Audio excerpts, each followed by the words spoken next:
बिस्मिल्लाहिर्रहमानिर्रहीम। अस्सलाम वालेकुम दोस्तों, आज का जो हमारा टॉपिक है वो निहायत ही अहम है, बहुत ही इन्फॉर्मेटिव है, यानी कॉन्स्टिपेशन। आज हम बात करेंगे कॉन्स्टिपेशन की। कब्ज़ क्या होती है? कब्ज़ किसको नहीं होती?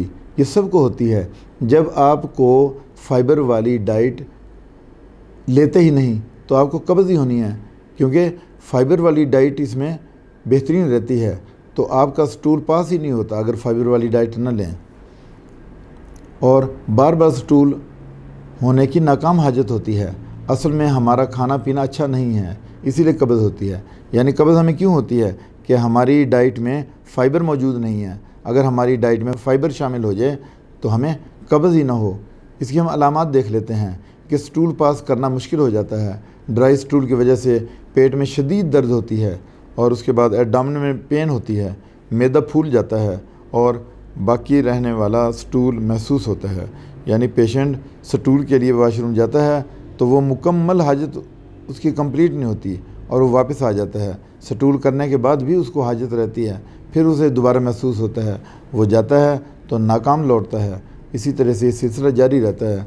पेट में पेशेंट की शदीद दर्द होती है। स्टूल की आंतों में स्लो मोशन होती है। स्टूल की मेटाबॉलिज्म स्लो होने की वजह से उसकी आंतों में स्टूल की जो मूवमेंट है वो भी स्लो होती है और मरीज़ परेशान हो जाता है। अब हम काजेज़ देखते हैं कि आखिर कॉन्स्टिपेशन की काजेज़ क्या हैं। पहली बात तो ये है कि बड़ी आंत खुश्क हो जाती है, बिल्कुल खुश्क, जिसमें कि स्टूल होता है, और यह खुश्की की वजह से स्टूल की मूवमेंट भी स्लो हो जाती है और फिर वो अंदर ज़ख़म भी हो जाते हैं और स्टूल पास करना मुश्किल होता है। इसी तरह से दूसरी जो बात है वो ये कि स्टूल की हरकत जो है वो स्लो होती है कब्ज़ की वजह से।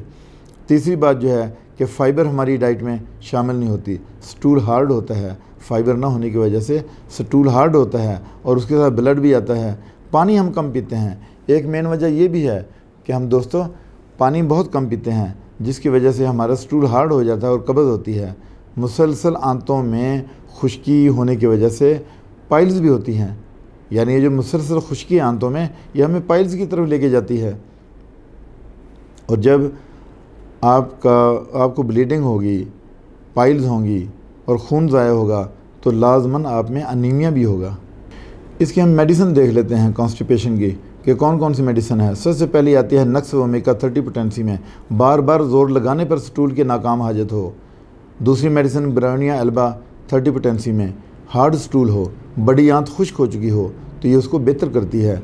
एलोमीना अगली मेडिसिन जो है, एलोमीना 30 पोटेंसी में, ये क्या करती है कि बिल्कुल हाजत ही ना हो, कई कई दिन तक स्टूल ही ना आए, यानी आपको स्टूल की हाजत ही नहीं होती कई कई दिन, तो उसमें बेहतरीन जो मेडिसिन है एलोमीना 30 पोटेंसी में है।